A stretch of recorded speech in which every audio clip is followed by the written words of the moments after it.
எப்படி வந்து நம்ம ஒரு சப்ளைம் டெக்ஸ்ட் எடிட்டர்ல சிஏ கம்பைல் பண்ணி நம்ம ரன் பண்றது அப்படிங்கிறத நம்ம இந்த வீடியோல பார்க்கலாம்.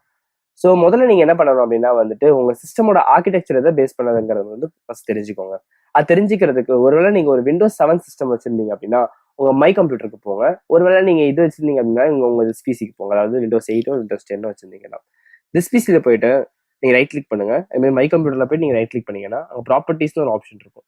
ப்ராப்பர்ட்டிஸ் ஆப்ஷன் கிளிக் பண்ணி முடிச்ச பிறகு உங்களுக்கு ஒரு பாக்ஸ் ஓப்பன் ஆகும். அந்த பாக்ஸ்ல உங்க சிஸ்டமோட எல்லா ப்ராப்பர்ட்டிஸுமே அது டிஃபைன் பண்ணி காமிச்சிருக்கும். அதுல என்ன ப்ராசஸர் இருக்கு, எவ்வளவு ரேம் இருக்கு, என்ன சிஸ்டம் டைப் இருக்கு. சிஸ்டம் டைப் நம்ம சிஸ்டம் ஆர்கிடெக்சர். ஸோ இங்க நம்ம பார்க்கும்போது இது 64 பிட் ஆப்ரேட்டிங் சிஸ்டம் எங்கிட்ட இருக்குது விண்டோஸ் 10. அதே நேரத்தில் வந்து உங்ககிட்ட 32 பிட் இருக்கலாம், இல்லைன்னா 64 பிட்டும் இருக்கலாம். அதாவது விண்டோஸ் 7ல 32 பிட் இருக்கலாம், 64 பிட்டும் இருக்கலாம். So on Windows 8, Windows 8.1, Windows 10 எல்லாமே ஸோ ஆன் உங்களுக்கு எது இருக்குதோ. ஸோ இது எல்லாமே முடிச்ச பிறகு நீங்க என்ன பண்ணுங்கன்னா அப்போ 64 பிட் ஆப்ரேட்டிங் சிஸ்டம் உங்களுக்கு தெரிஞ்சு போச்சு.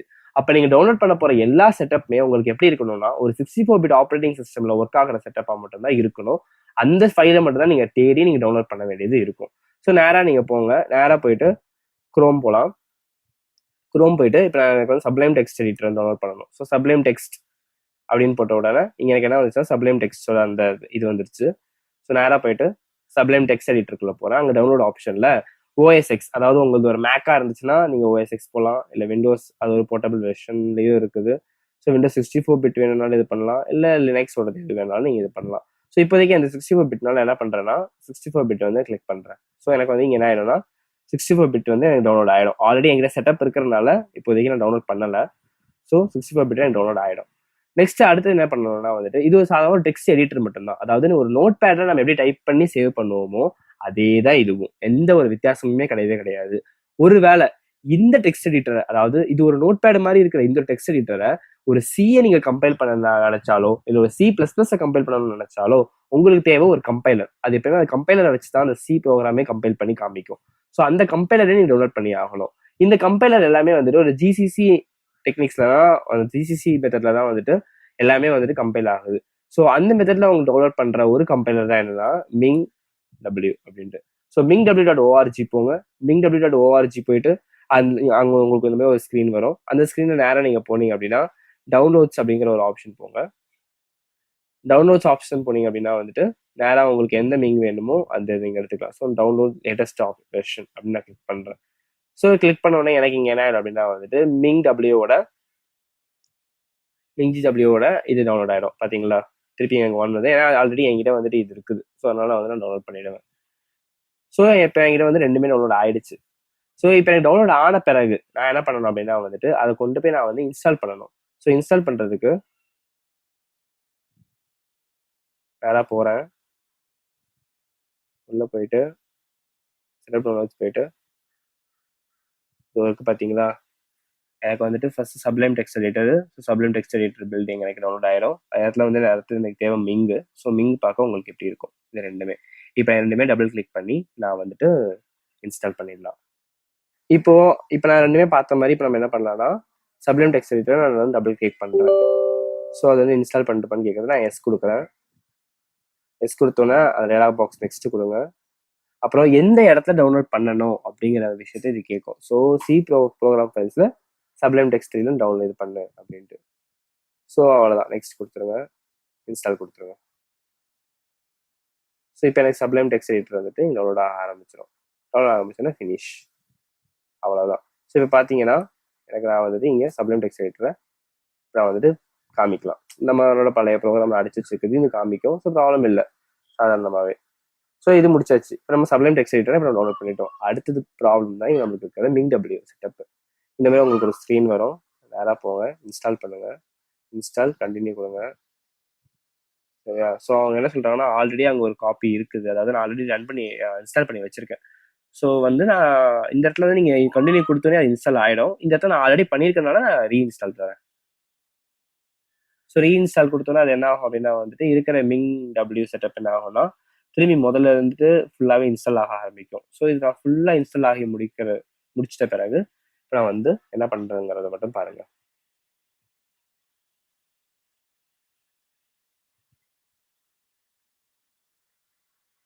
உங்களுக்கு இந்த இடத்துல இன்ஸ்டால் ஆகி முடிச்ச பிறகு என்ன பண்ணுங்கன்னா அந்த இதில் கண்டினியூ பட்டன் கொடுத்துருங்க. ஸோ அவ்வளோதான், எல்லாமே இன்ஸ்டால் ஆகிடும். இந்த இடத்துல பார்த்தீங்கன்னா உங்களுக்கு அடுத்தது ஒரு ஸ்க்ரீன் வரும். ஸோ இந்த ஸ்க்ரீனில் என்னன்னா ஓகே எல்லாமே மார்க் ஆயிருக்கு, ஸோ அதனால ப்ராப்ளம் இல்லை. இந்த இடத்துல இருக்கிற எல்லா பேக்கேஜுமே நீங்கள் முடிஞ்சதுக்கு நீங்கள் எல்லாமே இன்ஸ்டால் பண்ணி வச்சுருங்க. ஸோ இது பார்த்தீங்கன்னா எல்லாமே வந்துட்டு ஒவ்வொரு இன்ஸ்டாலேஷன் பேக்கேஜ் C++க்கு, ஃபோட்ரானுக்கு, எடைக்கு எல்லாமே டோட்டலாகவே இருக்கும். ஸோ நம்ம நேராக போயிட்டு ஆமாம் நம்மக்கிட்ட எல்லாமே இருக்காது, ஸோ அதனால் ப்ராப்ளம் இல்லை. ஸோ சாதாரணமாக நம்ம என்ன பண்ணலாம்னா அப்டேட் கேட்லாக் கொடுத்துட்டு லைக் அப்டேட் பண்ணிக்கிட்டே இருக்கலாம். ஏதாவது இருக்கா, வேறு ஏதாவது எக்ஸ்ட்ரா இருக்குதா அப்படிங்கிற மாதிரி பார்க்குறோம். ஸோ எதுவும் இல்லை, இருக்கிறது எல்லாமே நம்ம என்ன பண்ணியாச்சுன்னா இது பண்ணியாச்சு. ஸோ இன்னும் இந்த சைடில் பார்த்தீங்கன்னா நிறைய இது இருக்கும் கான்ஃபிகரேஷன்ஸு. ஸோ அதெல்லாம் நம்மளுக்கு வந்துட்டு மோஸ்ட்டாக ப்ராப்ளம் இல்லை. அது இப்போதைக்கு உங்களுக்கு எப்போ தேவையோ நீங்கள் அப்படிங்கிற மாதிரி எடுத்துக்கலாம் நீங்கள். ஸோ ஆக மொத்தத்தில் வந்துட்டு இங்கே எல்லாமே நம்மளுக்கு இந்த இடத்துல நம்மளுக்கு இன்ஸ்டால் ஆகிடுச்சு. ஸோ நேராக போய்ட்டு நீங்கள் என்ன பண்ணலான்னா அவ்வளோதான், உங்களுக்கு டோட்டல் இன்ஸ்டாலேஷனே முடிஞ்சு போச்சு. முடிஞ்சு போன பிறகு என்ன பண்ணணும் அப்படின்னா, உங்களுக்கு ஆல்ரெடி தெரியும் சி இருக்கிற இடத்துல வந்துட்டு நம்மளுக்கு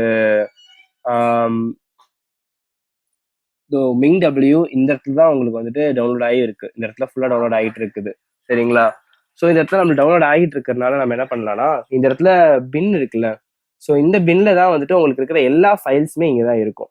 இதை நீங்கள் நேராக கொண்டு வந்து என்ன பண்ணணும் அப்படின்னா வந்து இந்த பாத்தை மட்டும் நீங்கள் அப்படியே சேவ் பண்ணிக்கணும். அதாவது சி mingw/bin காப்பி பண்ணிட்டு திஸ் பிசி போங்க, சரிங்களா?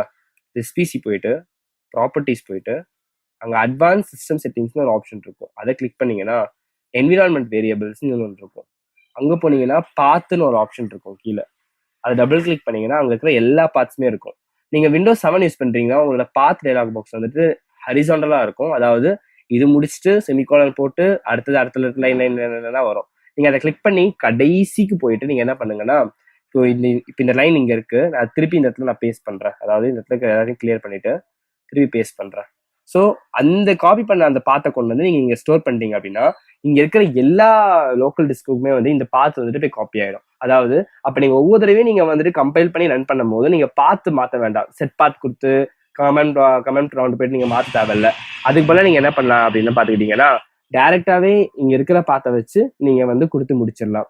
ஸோ ஒரு நீங்கள் Windows 7 யூஸ் பண்ண வேண்டியதுக்கா இந்த மாதிரி செமிகோலன் கொடுக்க வேண்டிய அவசியம் இருக்கும். செமிகோலன் கொடுத்து அதை பார்த்து முடிக்க வேண்டியது இருக்கும். ஏன்னா இதுக்கு ப்ரீவியஸ் இருக்கிற எல்லா பார்ட்ஸுமே வந்துட்டு உங்களுக்கு செமிகோலன் போட்டு தான் முடிச்சிருப்பாங்க. ஸோ இது முடிச்சு கொடுத்துட்டீங்க பிறகு ஓகே கொடுத்துருங்க. ஓகே கட் பண்ணுறேங்க. இப்போ சப்ளைம் டெக்ஸ்ட் ஓப்பன் பண்ணுங்க. சப்ளைம் டெக்ஸ்ட் ஓப்பன் பண்ணிட்டு சாரி வேற ஒன்று சப்ளைம் டெக்ஸ்ட் எடிட்டர் ஓப்பன் பண்ணிட்டு இப்போ இந்த இடத்துல நான் என்ன பண்றேன்னா சும்மா ஹலோ வேர்ல்டுன்னு பிரிண்ட் பண்றேன். ஹலோ வேர்ல்டு ஹேன்னு ஒரு வார்த்தை பிரிண்ட் பண்றேன். ஸோ ஹேனை பிரிண்ட் பண்ணி முடிச்ச பிறகு நான் என்ன பண்ணலாம் அப்படின்னா இதை ஃபர்ஸ்ட் பில்ட் பண்ணணும். Ctrl+Shift+B கொடுத்தீங்க அப்படின்னா சாரி இது பைத்தான்ல இருக்கு, ஒரு நிமிஷம். அப்போனா டூல்ஸ் ப்ராஜெக்ட் போயிட்டு பில் சிஸ்டம் போயிட்டு அங்கே போயிட்டு C++ சிங்கிள் ஃபைல்னு மாற்றிடுங்க. அப்புறம் நீங்கள் உங்கள் ஃபைலை சேவ் பண்ணும்போது .c போட்டு சேவ் பண்ணிக்கோங்க, அப்போ தான் இது வந்து எடுத்துக்கும். அப்புறம் ரன் கொடுத்தீங்க அப்படின்னா வந்துட்டு இதை அடுத்து இங்கே வந்து ரன் ஆக ஆரம்பிச்சிடும். எல்லா தடவையும் நீங்கள் Ctrl+Shift கொடுக்கணும்னு பார்த்தீங்கன்னா அதுக்கு அவசியம் கிடையாது. ஃபர்ஸ்ட் டைம் மட்டும் கொடுத்தாலே போதும். அதுக்கு அடுத்ததுலேருந்து நீங்கள் Ctrl+B கொடுத்தாலே போதும், உங்களுக்கு ஆட்டோமேட்டிக்காகவே பில்ட் ஆகிடும். இதோ ஹேன்னு பில்ட் ஆகிடுச்சுல.